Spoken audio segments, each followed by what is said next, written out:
चुनाव 2024 भले ही अभी दूर हो, लेकिन उत्तर प्रदेश की सत्ताधारी पार्टी भारतीय जनता पार्टी ने लोकसभा चुनाव की तैयारियां अभी से शुरू कर दी है और इसे लागू करना भी शुरू कर दिया है। बीजेपी ने 2024 के लिए टारगेट 80 सेट किया है और इसके लिए खास रणनीति भी तैयार की है। हम आपको इस रिपोर्ट में बताएंगे कि आखिर क्या है टारगेट 80 के लिए बीजेपी की रणनीति। आपको बता दें कि बीजेपी ने 2024 के लिए 80 का लक्ष्य तय रखा है और इसके लिए विधायकों से लेकर मंत्रियों को जिम्मेदारी सौंपी है। बीजेपी ने अपने आधा दर्जन केंद्रीय मंत्रियों को राज्य के 14 लोकसभा क्षेत्रों में 3 दिन रहने को भी कहा है। जानकारी के मुताबिक बीजेपी का फोकस राज्य की उन 14 लोकसभा सीटों पर है जिन्हें वो पिछले चुनावों में नहीं जीत पाई थी और पार्टी ने इन लोकसभा सीटों की जिम्मेदारी राज्यसभा सदस्यों को सौंपी है। बीजेपी पार्टी ने अपने सांसदों को 100 बूथों की जिम्मेदारी सौंपी है, जबकि विधायक और विधान परिषद सदस्यों के जिम्मे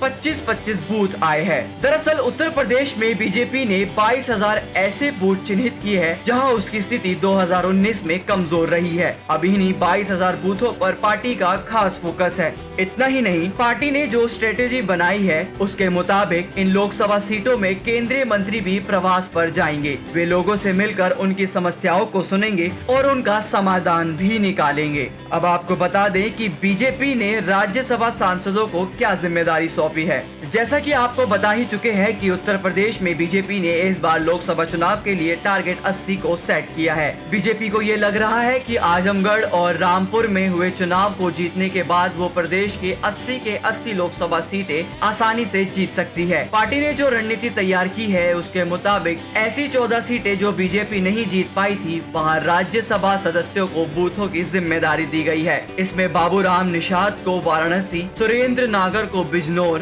ब्रिजलाल को नगीना कांता, करदम को अमरोहा और गीता शाक्या को भी जिम्मेदारी सौंपी गई है। वही हारे हुए बूथों को ABCD कैटेगरी में बांटा गया है। हर सांसद को 100 बूथ की तो विधायक को 25 की जिम्मेदारी सौंपी गई है। अब 14 हारी लोकसभा सीटों पर केंद्रीय मंत्रियों को भी 3 दिन रहने के लिए कहा गया है। उन 3 दिनों में सहारनपुर, नगीना और बिजनौर सीट पर केंद्रीय रेल मंत्री अश्विनी वैष्णव प्रवास करेंगे। रायबरेली से श्रावस्ती, अंबेडकर नगर और मऊ घोसी में केंद्रीय कृषि मंत्री नरेंद्र सिंह तोमर प्रवास करेंगे। मुरादाबाद, अमरोहा, संभल और मैनपुरी में मंत्री जितेंद्र सिंह प्रवास करेंगे, जबकि जौनपुर, गाजीपुर और लालगंज सीट पर केंद्रीय शिक्षा राज्य मंत्री अन्नपूर्णा देवी 3 दिन तक प्रवास करेंगी। अब आपको बता दें कि बीजेपी सरकार के मंत्री दावा कर रहे हैं कि जिस तरीके से बीजेपी ने इस बार अपनी रणनीति को तैयार किया है और जो जनता का सपोर्ट बीजेपी को मिल रहा है, इस बार राज्य की 80 की 80 लोकसभा सीट बीजेपी ही जीतेगी।